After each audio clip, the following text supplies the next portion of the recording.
নমস্কার। আজ আমি পটল আলু চিংড়ি মাছের ঝোলের রেসিপি আপনাদের সঙ্গে শেয়ার করছি। খুবই অল্প মশলায় তৈরি করেছি, কারণ চিংড়ি মাছের একটা নিজস্ব স্বাদ আছে। এইভাবে খুবই অল্প মশলা দিয়ে তৈরি করা পটল আলু চিংড়ি মাছের ঝোল খেতে কিন্তু অপূর্ব লাগে। দেখেই বুঝতে পারছেন পটল আলু চিংড়ি মাছের ঝোল দেখতে কতটা লোভনীয় হয়েছে, খেতেও অপূর্ব হয়েছিল। প্রথমেই আমি কড়াইতে পরিমাণ মতো সর্ষের তেল দিয়ে চিংড়ি মাছ ভালো করে ভেজে প্লেটে তুলে নিচ্ছি।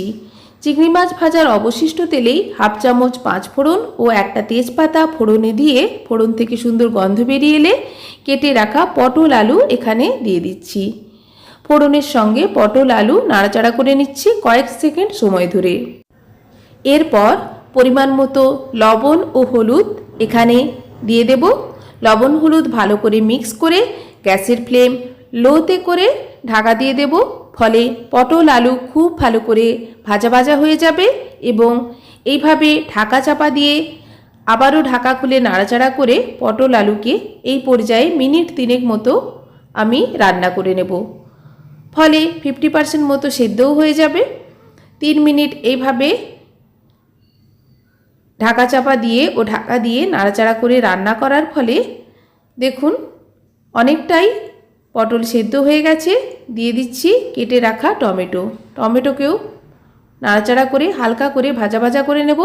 এরপর এখানে 1 চামচ মতো জিরের গুঁড়ো ও হাফ চামচ মতো কাশ্মীরি রেড চিলি পাউডার আগে থেকেই রেডি করে রেখেছিলাম জল দিয়ে, সেটা অ্যাড করে হাফ চামচ মতো আদা দিয়ে ভালো করে মশলা মিক্স করে ঢাকা দিয়ে দিচ্ছি মিনিট 3 জন্য।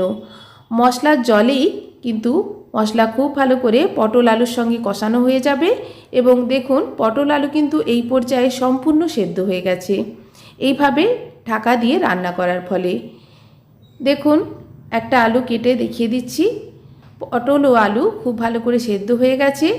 এরপর পরিমাণ মতো জল দিয়ে ভেজে রাখা চিংড়ি মাছ দিয়ে আবারও মিনিট 2 ফুটিয়ে নেব। ফলে চিংড়ির মাছের একটা সুন্দর ফ্লেভার ঝোলের মধ্যে চলে যাবে। মিনিট 2 এইভাবে রান্না করার পর ওপর থেকে ফ্রেশ ধনেপাতা ছড়িয়ে দিলেই একেবারে সার্ভ করার জন্য রেডি। রেসিপি ভালো লাগলে অবশ্যই ট্রাই করবেন। পটল আলুর কারি রেসিপি আপনাদের সঙ্গে শেয়ার করছি।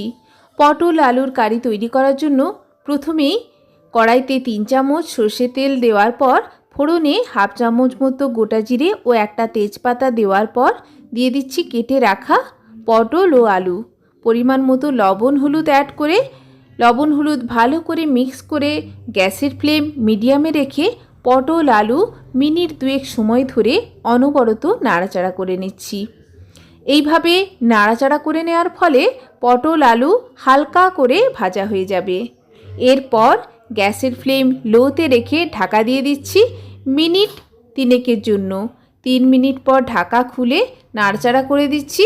দিয়ে দিচ্ছি একটা বড় সাইজের কেটে রাখা টমেটো দেওয়ার পর টমেটোকেও পটল আলুর সঙ্গে আবারও নাড়াচাড়া করে নিচ্ছি।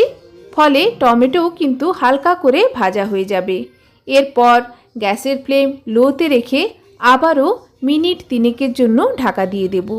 যেহেতু লবণ অ্যাড করা আছে টমেটো কিন্তু সফট হয়ে আসবে। দেখুন গ্যাসের ফ্লেম লোতে রেখে ঢাকা দিয়ে দিচ্ছি। অপর দিকে মিক্সিং জারে ওভারনাইট জলে ভেজানো 10-12টা চিনেবাদাম, একটা ছোট সাইজের পেঁয়াজ, 4টে রসুন, 1 ইঞ্চি মতো আদা ও একটা শুকনো লঙ্কা মিক্সিং জারে বেটে নিচ্ছি। 3 মিনিট পর ঢাকা খুলে বেটে রাখা মশলার পেস্ট দেওয়ার পর হাফ চামচ জিরের গুঁড়ো, হাফ চামচ ধনের গুঁড়ো ও দিয়ে দিচ্ছি মিক্সিং জার ধোয়া জল ও পরিমাণ মতো হলুদ। ভালো করে মশলা নাড়াচাড়া করে পটল আলুর সঙ্গে মিক্স করে নিচ্ছি। এরপর গ্যাসের ফ্লেম লোতে রেখে ঢাকা দিয়ে দেব। ফলে পটল আলু টমেটোর সঙ্গে মশলা কিন্তু খুব ভালো করে মিক্স হয়ে যাবে এবং মশলার মধ্যেকার কাঁচা গন্ধ এর ফলে চলে যাবে। এইভাবে পটল আলুর সঙ্গে মশলা কষিয়ে আজকের পটল আলুর কারি তৈরি করেছি। খেতে অপূর্ব হয়েছিল, অবশ্যই ট্রাই করবেন। দেখুন আবারও নাড়াচাড়া করে দিচ্ছি। মিনিট 3 পর 3 মিনিট পর আবারও এইভাবে নাড়াচাড়া করে নেওয়ার পর গ্যাসের ফ্লেম লোতে রেখে ঢাকা দিয়ে দিচ্ছি মিনিট 2 জন্য।